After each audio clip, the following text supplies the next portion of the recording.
All right, welcome back to the Expanded Minds podcast. Today's guest is Sean Blackwell. After going through what traditional psychology would call a manic episode, Sean has passionately pursued understanding, meaning, and healing behind what had happened to him. After a couple of synchronicities, Sean was led to a retreat in Peru in which he was called to shamanism by a shaman named Don Umberto.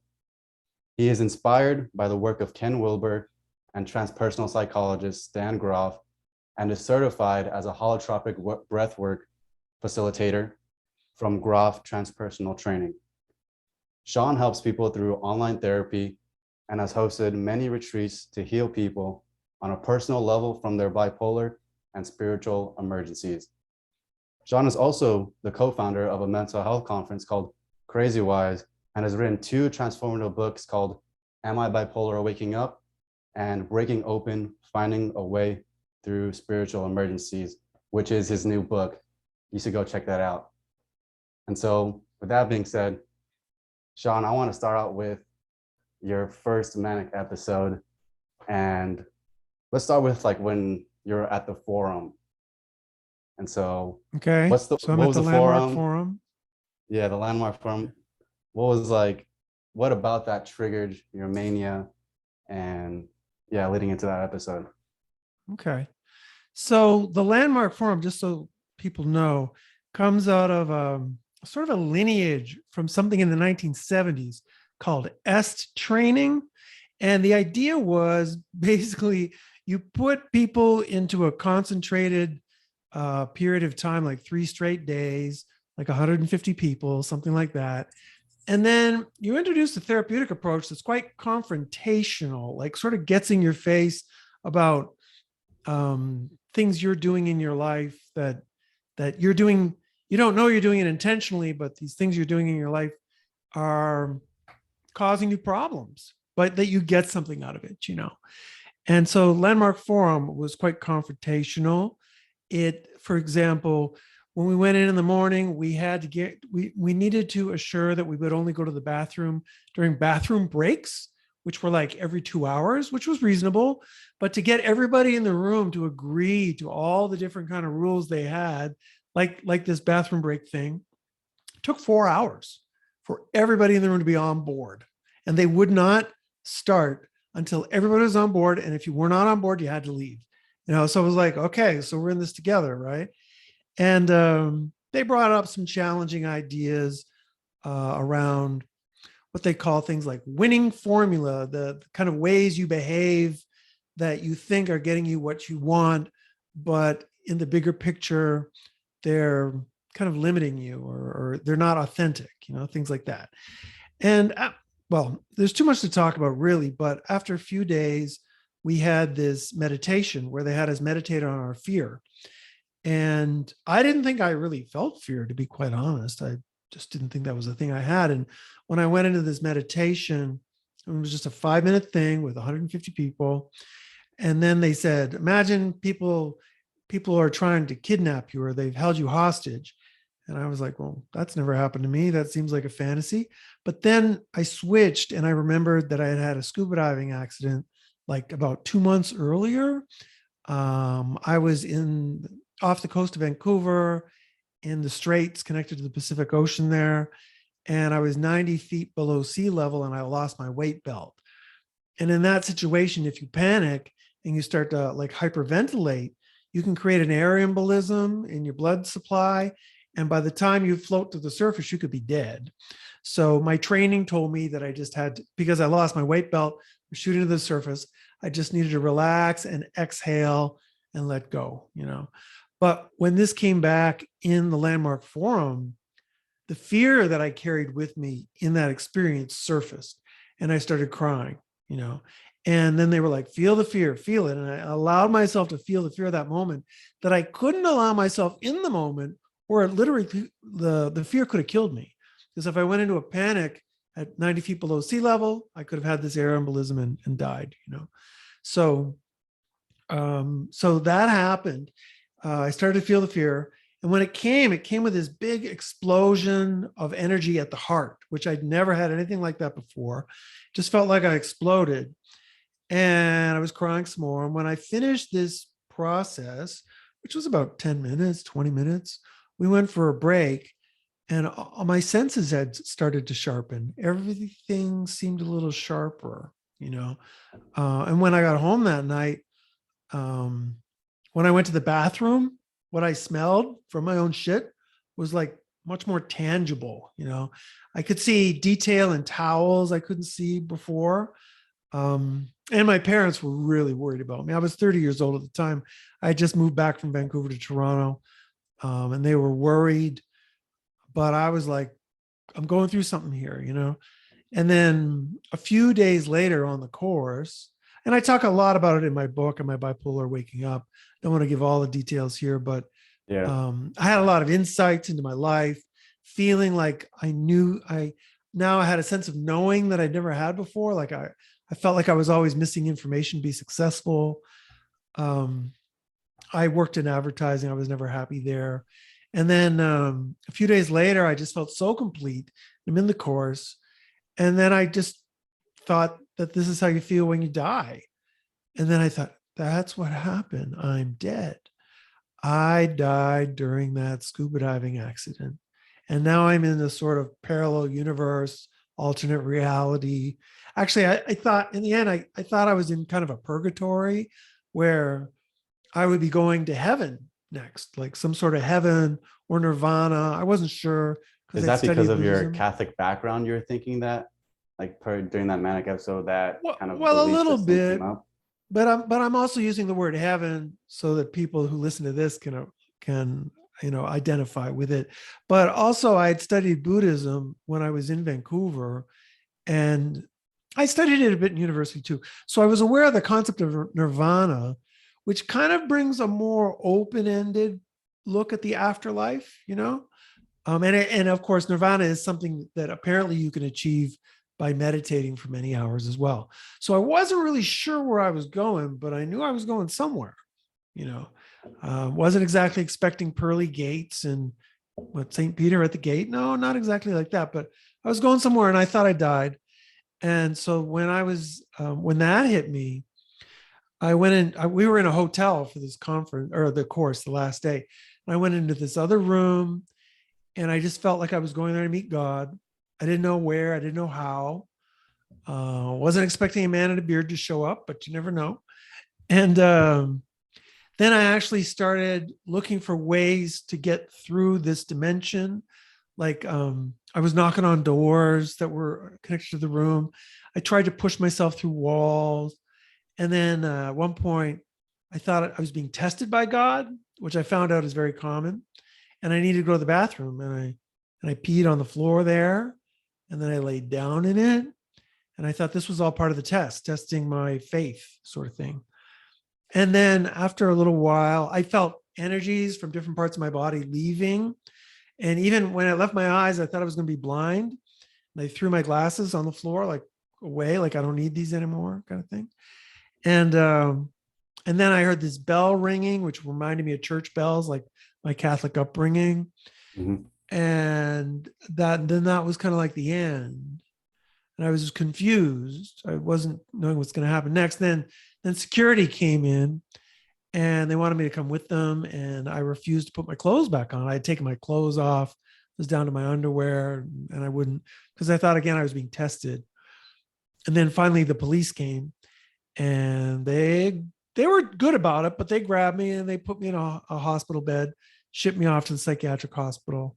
And I still thought I was going to heaven, you know. Yeah. Um, and then my family was there, and I thought they had kind of magically kind of appeared in a way. And I was expecting everybody to show up, people, friends from Vancouver. I was expecting, friends and family to show up because I was in sort of this middle world, but then they gave me a forcible injection in the thigh. And I thought, wow, that wouldn't be a test to get into heaven. That was just too cruel, because it kind of felt like rape. You got like hands of 6 security guards on you. And I asked the psychiatrist, I said, if I calm down, will you take this needle away? And he said, yes. And then I calmed down and he stuck it in, he totally betrayed me. Um, Yeah, and this is where you started to see yeah. like the flawed approach of some of the psychiatric system, you would say. The what approach? Flawed approach Oh, to like, flawed approach. Yeah, it was just like really aggressive. And some of the things the security guards were saying to me was, some of them were all right, but one guy was just an asshole, you know. And I knew I was in an inner process. I didn't have any paranoia. I thought I was going through something. I just thought the psychiatrists were idiots, didn't know what to do. They didn't know what they were doing. And and then I was hospitalized. But when I woke up, which I think I woke up, I don't know when I woke up, like 24 hours later, 48 hours later, because of the injection, I knew that something was off. Like, okay, I might have made a mistake about what was going on. So, like, because I was hospitalized and I wasn't moving, I wasn't going to a better world or anything, the delusions started to break down, you know? Um, and then I thought to myself, just tell them what they want to hear and get out of here because this isn't doing any good.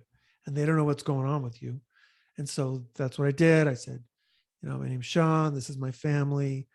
And I thought I would sound cool. So I said, I think I had some sort of reaction to a PTSD related to my scuba diving accident.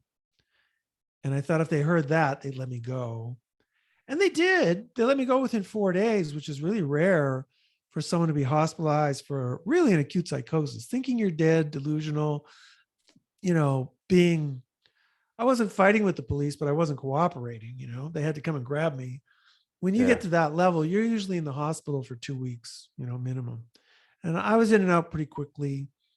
And when I got out, I still felt like even though I was vulnerable and I didn't know what was going on, it was one of the best things that ever happened to me, perhaps the best, because I'd been dealing with on again, off again depression for about 7 years. And this was a big life turnaround. And it changed my perspective on life and living completely. You know? mhm. So what would you define this experience as? Would it be called a spiritual emergency? Yeah. I thought what I went through was really unique. I had a friend of mine, a friend of my ex-girlfriend, who was a past life therapist from India. She wanted to see me right away. And she told me when she saw me that she thought that I had had a breakthrough, like a spiritual breakthrough. And then she got me turned on to some books like Paramahansa Yogananda, Anatomy of a Yogi.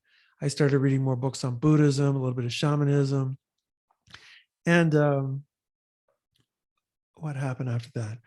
A year later, I got into some therapies because I realized I was in sort of a healing path, and I was doing Rolfing. I was getting Rolfed. That's a deep massage where they work on your fascia tissue, and sometimes that releases emotions and things like that. And I told her what happened to me, and she was like, "I think you should look into the work of this guy Stan Groff, Dr. Stan Groff. I think what happened to you might be what he's talking about." And he was and by the way, this girl was the former girlfriend of the gardener of Terrence McKenna in Hawaii, the guy famous for psychedelic mushrooms and all that stuff, you know. Yeah. So she was pretty trippy.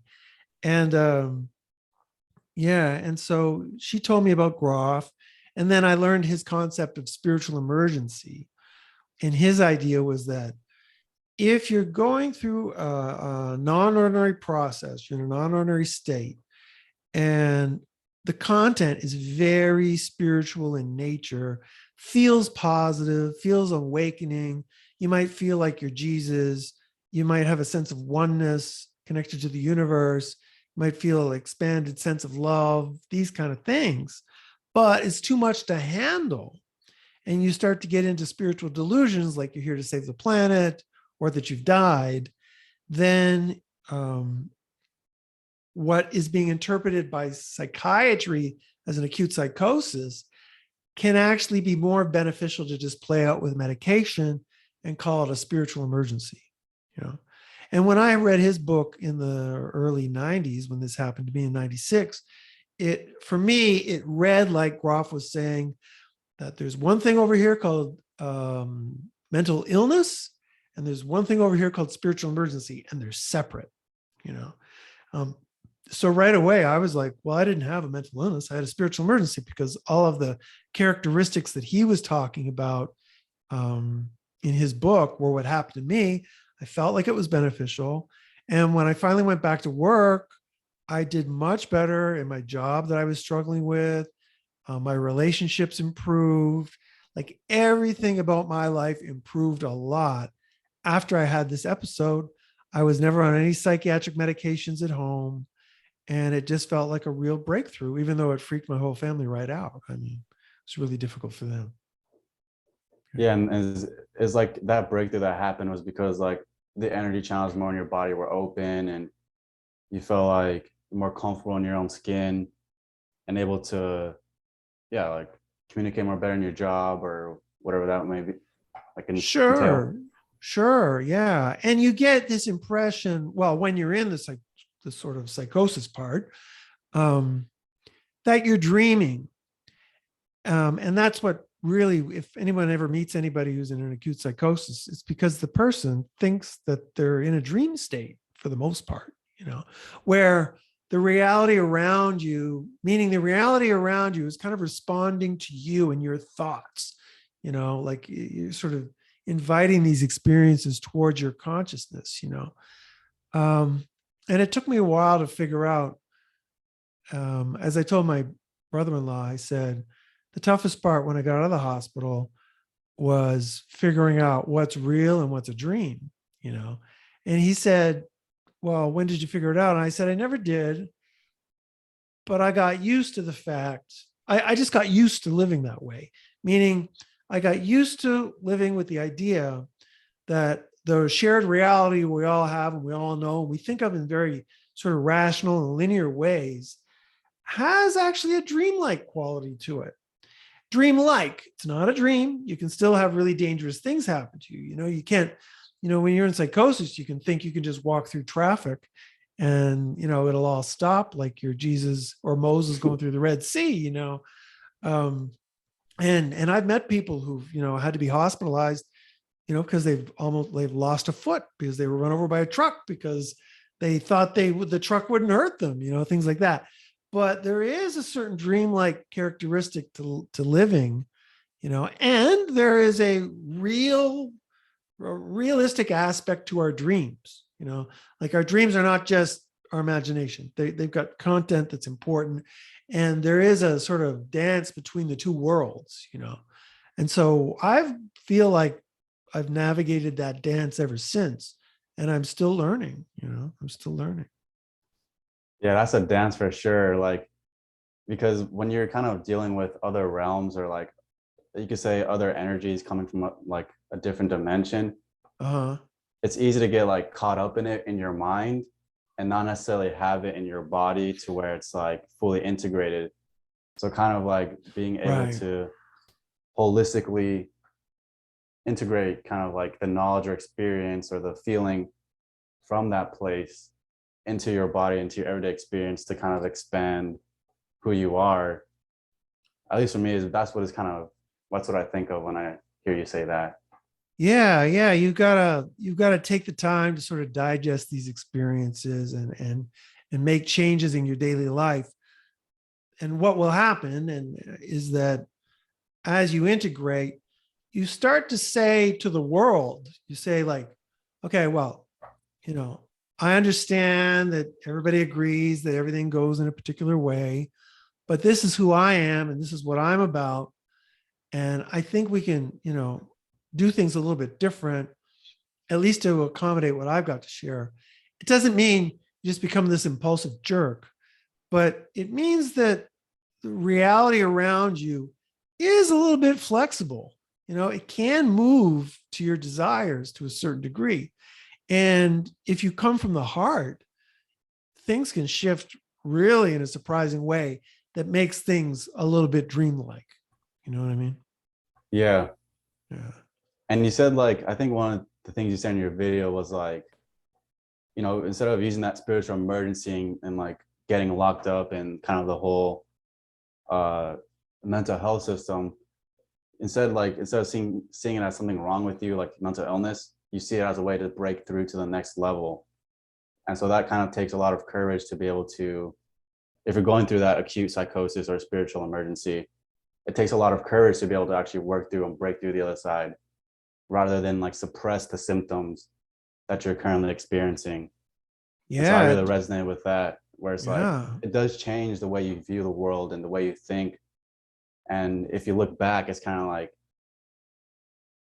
it's kind of like going up a mountaintop. Like you look down, you're just like, I'm all the way up here. And then, things are kind of happening down here. How do I, relate down here and also stay up here as well after I have that breakthrough? That's kind of. Yeah, that's an analogy that kind of works for this conversation right here. Yeah.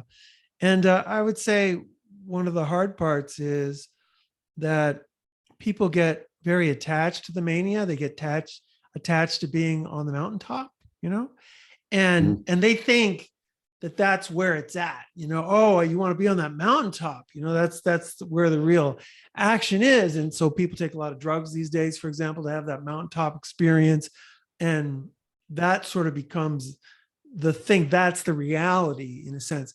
But I disagree. I think that we have these non-ordinary state experiences to serve our life in day-to-day life, so that the most important spiritual experience is right in daily life when you get up in the morning. That's what we're here for. That's what we're here to work through. That's our mission. And these peak experiences can help us kind of relate to our daily life in a more optimal way.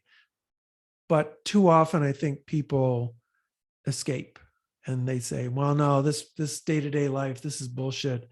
And the reality is with this other experience, and they get too attached, and when people get like that, they get ungrounded, and that can lead to trouble, So you're saying like the mountaintop like experience is always meant to put you back down, or you're always meant to come down from that mountaintop and then relate to people after, or is it? Yeah. Okay. Yeah. It's like, yeah, we're giving you your bells and whistles and your big experience, your big epiphany here. Okay. But now it's time to go back down and get back to work and do your homework and wash your floors and, deal with your girlfriend, your boyfriend. That's you chose this life to live. You can come back here when you're dead. That kind of thing. So how long did it take for you to kind of come down from that mountaintop like feeling, or like, yeah, after your mania, like how long did it take you to kind of come down? Well, I mean, in a sense, I was down from the sort of psychosis part of the whole thing. Or psychosis, not bad. Where I was like, and I'm using quotes on psychosis, but I don't want people to be confused. I mean, I was in a state that a typical psychiatrist would call acute psychosis. There's no doubt about it, right? Thought I died, right? But I was out of that range when I woke up in the hospital and realized that I wasn't going anywhere, so that delusion broke. So I was sort of out of that space.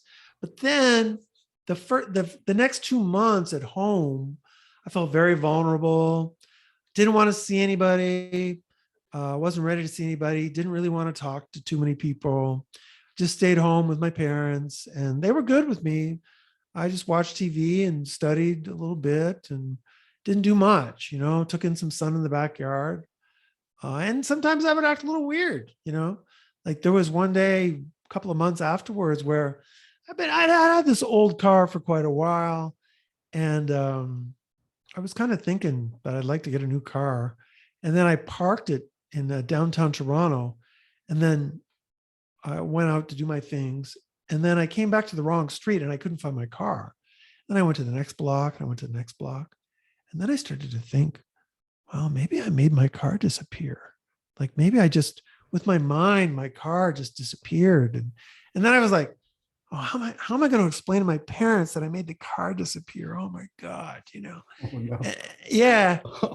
And then I found my car and I was like, whew, okay, that's good. That's good. You made it reappear. Yeah. I made the car reappear. I decided I didn't want the car to disappear, so I made my car disappear and reappear, Yeah, I'm really glad I don't think that way, because I'd be in a lot of trouble if I did. And then, and then it took like 5 months to get back to work full time, you know. But even things would happen like I was working for this guy in this particular advertising job, and he wanted a particular promotional piece, and he wanted this piece to be around something about looking deeper or looking in or something like that. And I just went out this one day to this science shop, and one of the girls who worked for him and had worked with him for a year was like, Tony, I don't know what we're going to do. There's nothing out there. I found some magnifying glasses, but that's it. And he didn't want to use that for this sort of promotional piece, like a magnifying glass and this kind of thing. And then I went into this science shop and I was like, it's here. It is here. I was convinced. And I'm looking through the whole store. And then I find this little thing that I had never seen before in my life, which was a jeweler's loop, you know, the kind of little apparatus they use to look at diamonds. Yeah. Right? Yeah. And I was like, that's the thing I knew was here, you know. And then I got this loop, brought it back to my boss, and he was like, that's it. That's our marketing tool, this loop. And we bought some little stones. And then our whole thing about because we were sort of involved in research, right? Was like, we see detail in things that other people don't see. And so I had this little piece of exotic stone and a loop, and we put it in an eyeglasses box. And that became a marketing tool for the company, you know, because you could see a lot of detail with this loop, right? And And that's because was your senses heightened and you're like able to spot it out? Was that the reason why you ever see it? Or was it more just like a genius thought you had when you saw it? in that moment, I was just kind of in this vibe where it's like the world will bend to my will, and I'm going to find this thing my boss is looking for, you know, because he hadn't hired me yet.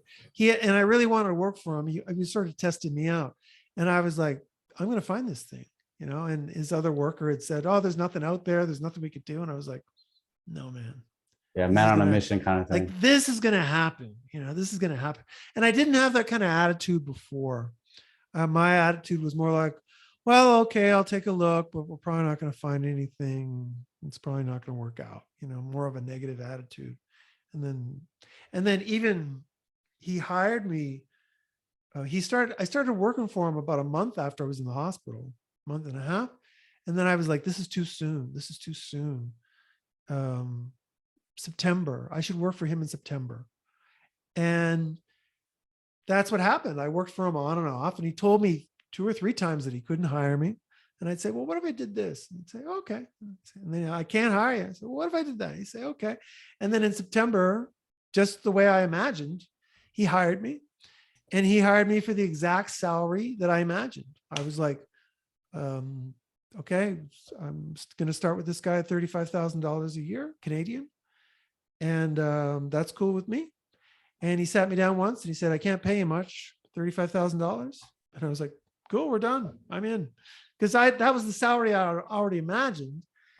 And then I pretty much envisioned every salary increase that I had in the next 3 years. And my salary tripled in 3 years. Like boom, boom, boom. I was getting raises every 3 months. It was like I was really successful with him. And then I went to the US. And when you convert that, the American dollar at the time from the Canadian, I went from $35,000 Canadian to $100,000 Canadian, you know, in 3 years. So it was like a big, big shift, you know. Mm-hmm. And then it was even more than that when I was in Las Vegas, because it was like 85,000 American. You know, and I had been making my first 4 years in the business, I made peanuts. I made really low money, you know. But then after that, it was like, whew, you know, and that was directly related to the work. I was just, or the crisis, but I was a little bit resentful because I knew that the only reason my parents were not, and my family wasn't worried about me, was because I was so successful at work. I mean, I was just killing it, you know? And so that sort of led them to back off. You know, if I had struggled at work still, they probably would have said, you sure you don't want to see the psychiatrist? You sure you don't want to see the therapist? But I chose not to see anybody because I didn't think I would find anyone who could understand what I went through. Yeah. So I saw this friend, this past life therapist friend of mine, Sheena. She was more half friend, half therapist. We go out for dinner and stuff like that, talk. Yeah, work through some stuff. Yeah. Yeah. I talked to her about things. So I want to talk a little bit about like shamanism. So like, Sure. what does it mean to be a shaman, and how did you get into that kind of like, yeah, what is it? What is it like to be a shaman? And then how did you get into like that kind of work right there? Yeah. I got interested because even before this hospitalization, I'd had a bit of an awakening experience where I had left my job in Toronto and moved to Vancouver, and all kinds of synchronicities kind of led to that happening. And that was quite a good move for me. And I got curious about things like astrology, um, new age, thinking, and all of that kind of led me into my first shamanic book, I think Black Elk Speaks. I actually met an astrologer who was diagnosed with schizophrenia, who recommended that I read Black Elk Speaks because I had a dream where, no, it wasn't me that had the dream. It was my roommate had a dream that he was in a cabin in the woods and an elk was attacking the cabin. And the weirdest part was I had another friend, they did not know each other, who had the same dream. And I got them together and they compared the dreams. And they had both had this dream where they were in a cabin in the woods that had been attacked by an elk. Is that crazy? And so Yeah. then this astrologer with schizophrenia tells me about this book, Black Elk Speaks. That was my first introduction to shamanism. And then I guess through the work with Stan Grof's books, he would talk about shamanism. And I started to get into what I would call New Age shamanism, which is, sort of an idea that thoughts create reality, and inspired by the original tribal, you might say, medicine men or shamans. People, they would start to do ritual for healing purposes, or to just personal development and that kind of thing. So Mhm.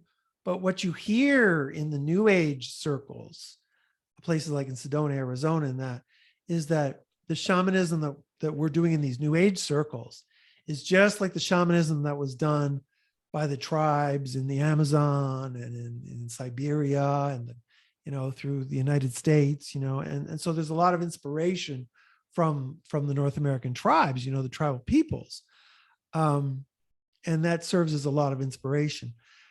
But it's not quite the whole story, and because the original tribes were not really using shamanism for healing, for psychological healing and personal development. Although if you read the New Age books, that's what they're going to say, but that's not really the case. They're using it for more practical day-to-day living kind of situations. Like on one side, making it rain, having the healthy birth of a baby,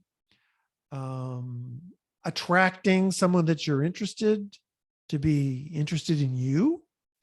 And then on the dark side, suppose you're in love with a girl and she's got another boyfriend, bumping that boyfriend off, with a curse, yeah, I mean, there's a black magic side to all tribal religions that the New Age movement doesn't really recognize. And it was through my studies of Ken Wilber that I started to learn about that, that there's that other side, Mhm. and now the shamanism I think that I do, or I don't want to say I'm exactly doing shamanism because I don't want to give the wrong impression. I'm not doing anything with people who have, for example, disorders that is attached to any particular culture. There's no God with a particular name. There's no sacred location. There's no sacred prayers. There's no sacred rituals that are done in the work that I'm doing. But following from the work of Stan Grof, all of our mental disorders are rooted in various forms of trauma. Those traumas are held as blocked energy in our bioenergetic system, like our chakra system, and that hasn't been found by science yet. but based on observation and from gurus and mystics around the world, and from personal experience, you know that it's there when you've had these non-ordinary state experiences. Because when you open up these traumas and things, then come certain non-ordinary state experiences. And sometimes they're very easy to integrate, and sometimes they're tougher, you know. Oh, 100%. Yeah. And they can be, and you can feel them. You can feel like your whole body, like if you've had a deep healing of a trauma, yes, you might release emotions, like you might cry your eyes out, but you might also feel tingling across different parts of your body, like, oh, your whole face starts to tingle, or your body, and then you'll feel hot or cold energies, what they call the Kundalini energies, going through, you know, your hands and legs, you know. So they're very tangible sensations. Like when my heart had this explosion, it felt like a volcano happened at my heart in the Landmark Forum, you know. So those kind of energetic, explosive experiences, they can be integrated with ease, but if they're too much for somebody or they're not prepared, they can lead to the type of delusion that they call acute psychosis, right? And so the shamanism I'm doing, I'm working with people on that level for the most part. I'm working on a bioenergetic level, and some of that is very shamanic, you know? Let me Yeah, just put like it that way for now. when I worked with you, I remember I remember like you had noted how there was like a certain tension in the back of my head, that it didn't seem like a big deal, like when you said it, because like, oh, like, okay, I have a tension in the back of my head. Uh-huh. And as I started like getting deeper into my own self, because when you mentioned it, I wasn't conscious of that blockage at all. Oh, really? Yeah. And so as I started getting deeper into meditation, I started noticing how that blockage started coming up. And every time I would have to deal with it, I would go into this mystical experience. And I still haven't gotten through it, to be honest, but because it's pretty hard to get through. But I feel that huge blockage on the back of my, like it's a tension. Tension that's And there, huh? yeah, and the Yeah. mystical experience was like, it was just like a huge voltage of energy just came from nowhere. And it started scanning my body, and then it went up to my head. And I could feel like the anxiety in my body, just like, it felt like, you know how like if you scratch the chalkboard and you get like that feeling where you're just like, ah, like Uh-huh. Uh-huh. that's how it was like under my skin. I was just like, oh, like I can't, like that energy was scanning me, and it was trying to like undo that, you know, feeling and anxiety Right. underneath the surface.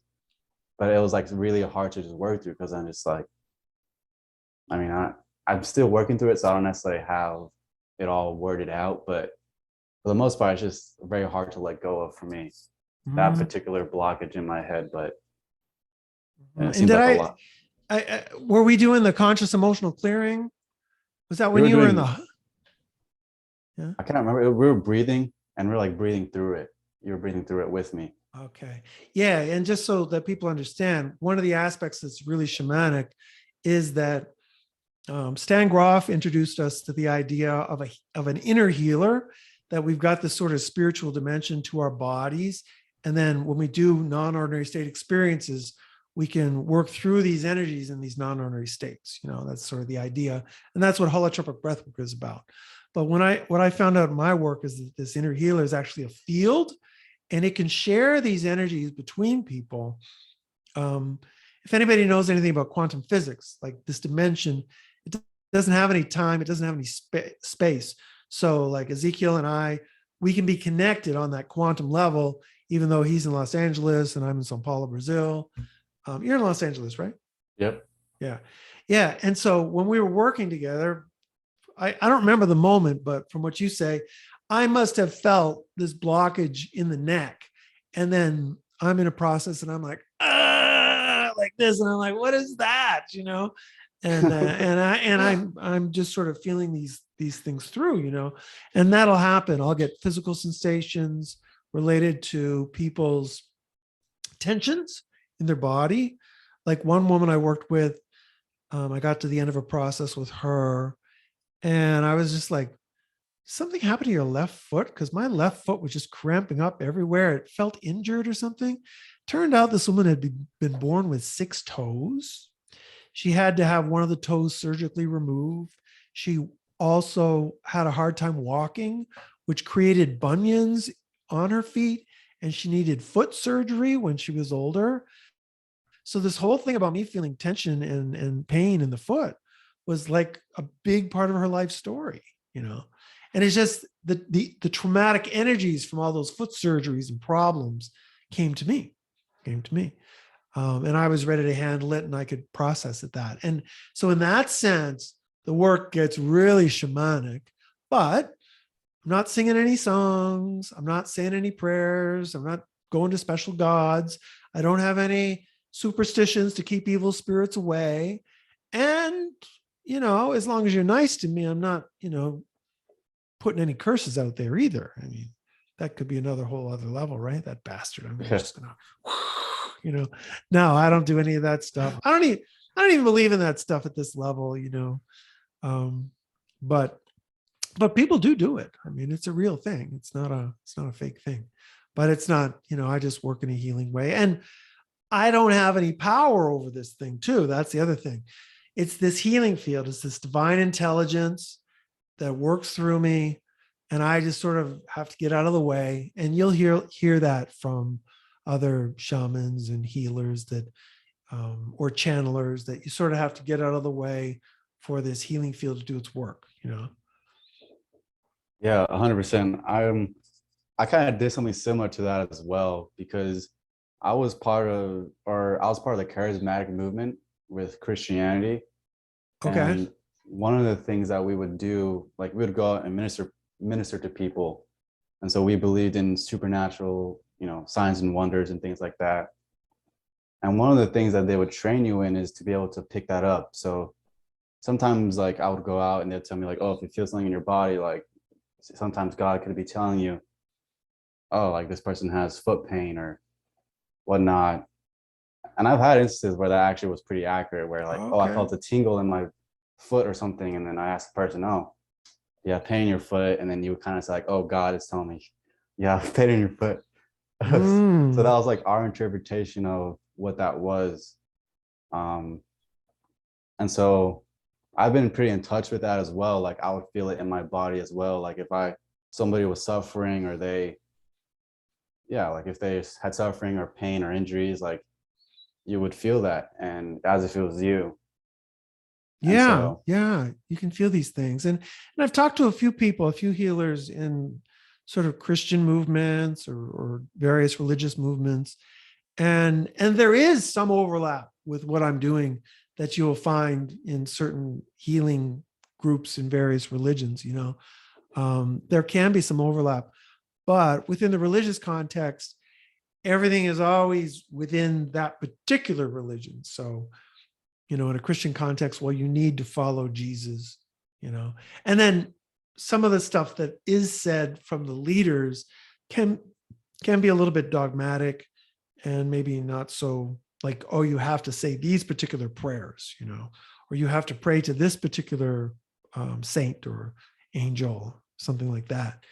And in my work, it's got a strong Zen Buddhism influence, where I just feel like if I strip all of that away, then people can bring whatever rituals or prayers they want to bring, and there can be a space for them to express their religion if it's important to them. But I don't bring any religion into the picture, you know, other than what I've just said about we've got these energy blockages, you know, that kind of thing. Yeah. So with I remember you mentioned in one of your videos like how we tend to build up our identity or our egos, and you used kind of like the analogy of an egg, and how like I think he used the name John, and John thinks he's like, what is it? I'll just make up. It was Bill. Bill? Okay. My imaginary friend Bill. Yeah. All right, Bill. Sorry, Bill. Yeah. But so Bill was like a teacher. He had a girlfriend, and he had built up this ego. And then maybe something traumatic happened to Bill, and then that egg cracked, and then it led to, this acute psychosis. So like, can you explain how I guess an ego break or an ego dissolution leads to psychosis. Okay, And sure. Yeah. Well, everybody's got a part of their brain, and they've looked at this now, where your identity is created. Okay, and then for the most part, we tend to call it the ego. And in Buddhism, they refer to that as like the ego is the false self. It's like the thing you think you are, but you're not exactly this thing because it can break down any time. So, for example, part of your ego could be, I'm a Californian. That could be part of your ego. Part of it can be the kind of foods you have for breakfast. Like if you've ever watched people travel, people are very interested in experiment. Generally, people are very interested in experiencing other foods at other parts of the day.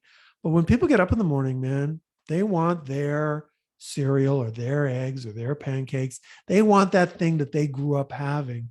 It gives us like a feeling of security before we go out the door. We don't want to be trying other breakfasts. We just, as a rule, that's there. It's because that time you get up in the morning, the thing you eat for breakfast, the bus you take to get to school, they can be all part of your ego. And that ego, the message of the ego is, this is who I am, and what's all around me is reality. And that makes us feel solid. That makes us feel solid.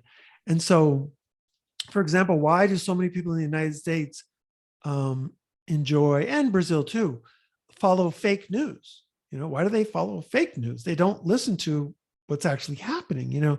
If you're following Fox News, you're voluntarily listening to a illusionary version of reality. Like, why would you do that? Why would you do that? But it's because that's the world we want to believe is true. Some people want to believe that world is true. If they're older, if they're honestly racist, if they're uncomfortable with new immigrants coming to the country, if they're Christian, then Fox News gives them a message that makes them feel solid. This is who I am. This is what I'm about. And they're telling me the things that really solidify me, and the fact that a lot of it is just bullshit and a lot of very important things are hidden from these people. That doesn't matter. People don't want to see reality. They want to stay in a fixed, closed space. That's the ego. The ego is seeking to sort of close off the world because the world has got so much variety to it and so many different interpretations that it's too much for us to a certain degree. And if you lose your ego, that ego collapses, then guess what? You go into acute psychosis and have amazing spiritual experiences and get put in the psychiatric hospital. That's what happens when you have an ego breakdown. Now, if the ego breaks down a little, you can have a nice opening. It can be very helpful and beneficial for you. But if it breaks down too much, you can really get lost, and so, for example, one of the big triggers, there's a few big triggers for acute psychosis, and they all involve the breakdown of the ego. The most common is drug use, marijuana, psychedelics. And of course, people have very mystical, interesting experiences in those places. That's what makes those things so attractive. But they are breaking the ego down, and they've got research on this now, by a chemical means. It's like a chemical breakdown of the mental functioning that creates the ego. And when that's broken down, you can have a decent experience. But if it goes too far, it's acute psychosis. So, for example, if I meet people who smoke marijuana occasionally, they usually don't have an issue. The issue is with people who are smoking all day, because that continual chemical injection breaks down the ego functioning. Okay. But what's the second one? International travel, going to another country. They're driving on the different side of the road. They're getting up at a different hour. You're eating foods that are different. The language is different. The behavior of people is different.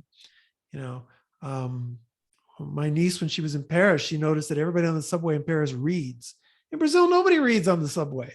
There's no room on the subway to read, but those things, they because you don't think of it as culture, you think of it as reality. And when you see something that's different from your own reality, it starts to break down the ego. let's just break down the ego. So with Bill, I talked about some of the most common triggers for leading to the ego breakdown. Death of his father, started failing in school, moved cities, went from the East Coast to the West Coast.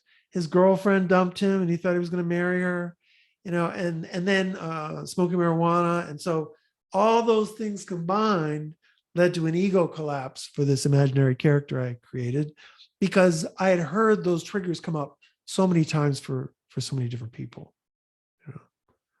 Yeah. Did that answer the question? Oh, 100%. Yeah, that was a good Okay. explanation. Okay. So then how does Bill get back on his feet right there?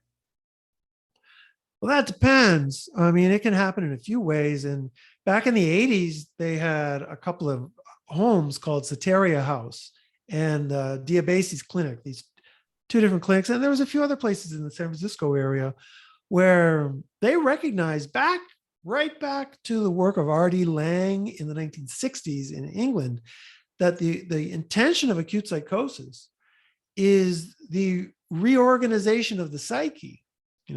So the idea is you're sort of breaking down, and then you heal what needs to be healed, and then you come back in a better place. You're not returning to normal, you're returning to better than normal. And these clinics all recognize that. So if Bill had gone to one of those places immediately, they would have supported him pretty much without medication for the next 5 or 6 days, and he would have started to come back on his own. And that's very common when people are supported through first break. If they avoid medication and they're supported by people who really understand, then it's like 80% of them get better, and do better. And they've got a little bit of research on that from the Soteria days, But most of the time what will happen is Bill will start to act like he's Jesus. He's here to save the world. He's got to write a new Bible, which is what what happened to Dr. David Lukoff was that. And then he might flip and start to get paranoid. And that's when the fear takes over and you start to project the fear. And there's really nothing healing happening in a paranoid process.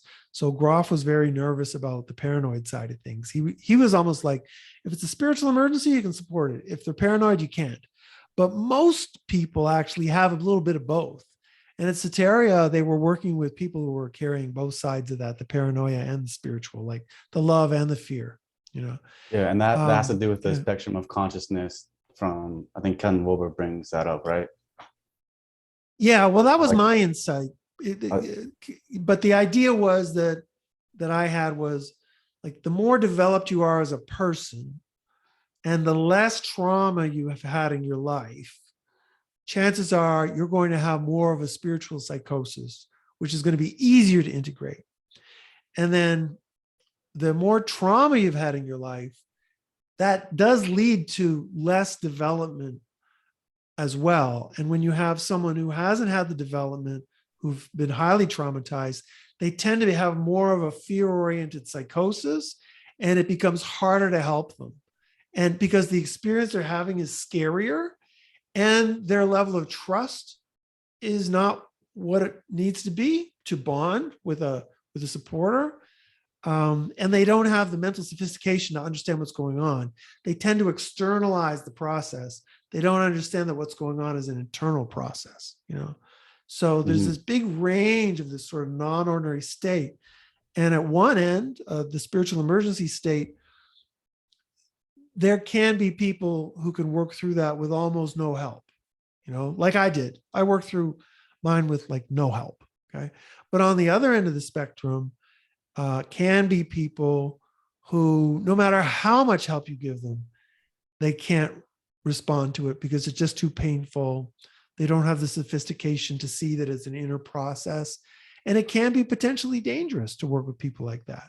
The vast majority of people are somewhere in the middle of that spectrum, And so when I'm working with people, I like to know a little bit about their background, where they're at, and see if I can identify, are they more towards the one end or more towards the other?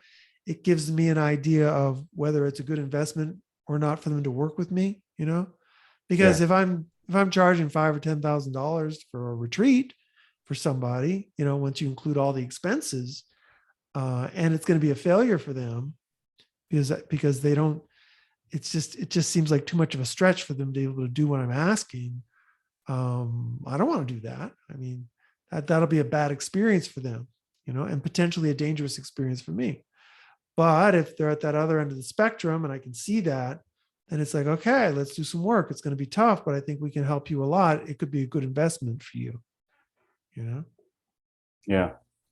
Yeah. Yeah. And like relating that to kind of my experience or an experience that I've had, I had done, I remember like I started smoking weed Mhm. and I kind of had that guilt of like, well, first off, I come from a Christian background, so I'm kind of like paranoid about, oh, is God gonna judge me? And then, so I had that paranoia, and then I also had like a bunch of guilt because I was doing it behind my parents' back. Mm. And so, in order to kind of like shove that away a little bit, I intended to make my weed smoking more of a spiritual thing. So I'd be intentional. I'd Mhm. be like, okay, I'm smoking weed because I want to develop myself spiritually. And weed's very spiritual. Like I remember some things. I remember my awareness expanding beyond my head and seeing things in a more zoomed out state. And so, but I was more on the fear side. And so Mhm. I was going for ego death, and I had one bad trip that was horrible, and then I had another bad trip, and I hadn't processed through the first one. So by the time I had that second bad trip, I mean, I completely lost it. I remember just running. I was at my friend's house, and I remember just running away from him. We're in his backyard. I just Mhm. ran away from him. Apparently, I ran like around 2 miles away from his house, and they were looking for me that entire night. Mm. And I was almost in a state to where I legit think that I was like one of those homeless people talking to themselves on the street. Wow. I would kind of Yeah. know how that seems like now because my headspace was in that, and I thought I completely lost my mind. And then I finally Mhm. started coming down after. Well, they found me and they brought me back to someone else's house, and I remember somebody gently put a blanket on me, and I could feel the warmth from that person. And then that made me start to settle down from that crazy, like fear-based state that I was in a little Mhm. bit. And then, but I remember though, I woke up after that. And I was like, wait, who am I? Like, wait, did I go to this college here? Like, no way I went to that. And then I started thinking, like, what? Like, I didn't know what was Yeah. what. I didn't know my Yeah. name. That's the ego breakdown there. That's, you don't know who you are. You don't know where you are. You don't know what's real. Yeah. Oh. But being in that fearful Yeah. state, you don't necessarily feel the love in it. You just feel more empty. And so even though I had that ego death and everything was kind of blank and kind of fresh, I was still kind of scared underneath the surface still. And Mhm. I still remember though that person putting that blanket on me, and just my heart just lit up. And I was like, oh, like this is the first time this is the first time I felt sane during that entire thing. Yeah. So Yeah. Yeah, and I don't want to make it out like I was explaining the history of the whole thing. I don't want to make it out like nobody can heal once they've had paranoia. That's not exactly true. Um, but it does take more time. Takes more of a trusting relationship. Probably regular therapy, regular talk therapy with whoever would help the person would probably be the first step. And what I was doing, I was running retreats where I'm meeting people online and then they come to me, um, and we need to hit the ground running. We got 10 days. What can we do in 10 days? So we didn't have a lot of the trust already needed to be there from the first day. And when it wasn't there, the retreats got difficult sometimes. I mean, people were resistant and they would come and all of a sudden it would be, well, who is this guy, Sean Blackwell? What have I done? I made this big mistake. And they wouldn't trust me. And then it got more complicated. But when the trust was there, we got some amazing work done with some clients. yeah, Uh, so I think the potential to heal is there for everyone.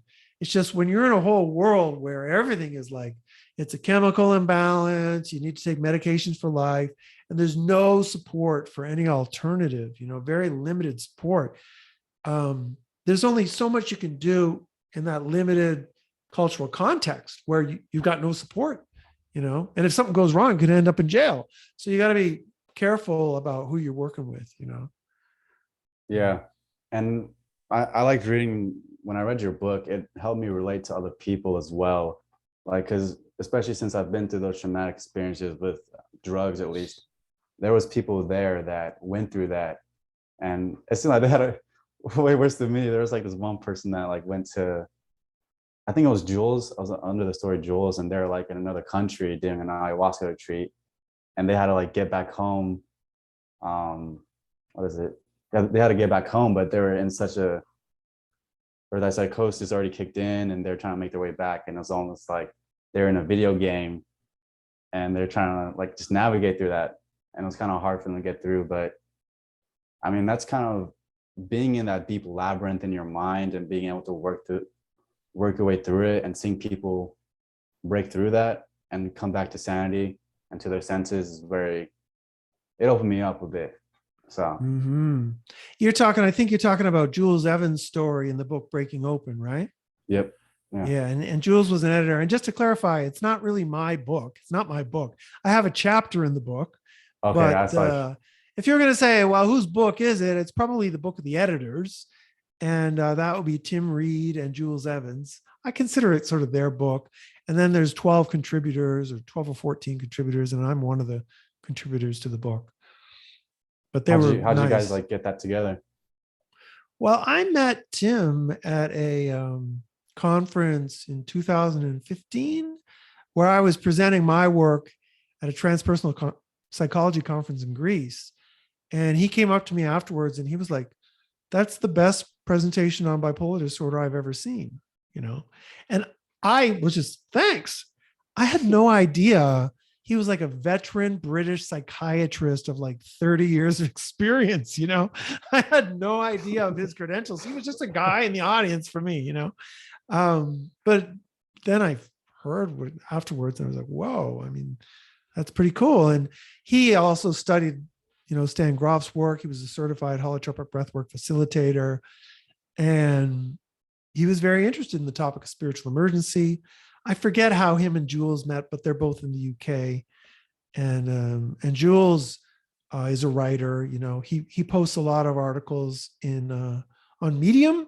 That site Medium where there's a lot of writers. He posts stuff there. You haven't heard of Medium? He's a pretty cool writer. He kind of focuses on the dark side of spirituality, the sort of elitism that comes out of searching for enlightenment and this kind of thing. That's sort of a topic he's on lately. Yeah. And how so many people who consider themselves spiritual also fall for a lot of wacky ideas. Like the whole QAnon thing was full of people who were like, into shamanism and spirituality and also QAnon. And what was that all about? So he's been looking at those subjects, which I find very interesting. So two really bright guys, and they just went out and found a bunch of people who had experiences that were hospitalized and recovered completely, and asked them to write about it. So great book. I will confess, I haven't read all the stories because I've read so many stories about people in various states of spiritual emergency and psychosis that I'm kind of bored of the stories now. And I'm really tired of my own story. I'm tired of telling my story because it's been 15 years. But I mean, the work keeps me going, and working with clients is interesting. Yeah, it's always interesting to navigate people's stuff, and every person's different. Sure. Yeah. Yeah. And every person's different, but you also have to see how they're the same too. You have to see what they have in common, so that you can move forward with a more complete map of what you're dealing with. Mm-hmm. All right, Sean, where can people find you? All right. They can find me at www.bipolarawakenings.com. That's my website. And I have the YouTube channel, Bipolar or Waking Up. But you can find all my videos on my website too. All right. That's the main place. Okay. Are we good? Yeah, we're good. Well, thank you, Sean, for coming on. Very enlightening conversation. You're welcome. Thank you. Yeah, great job. Great job.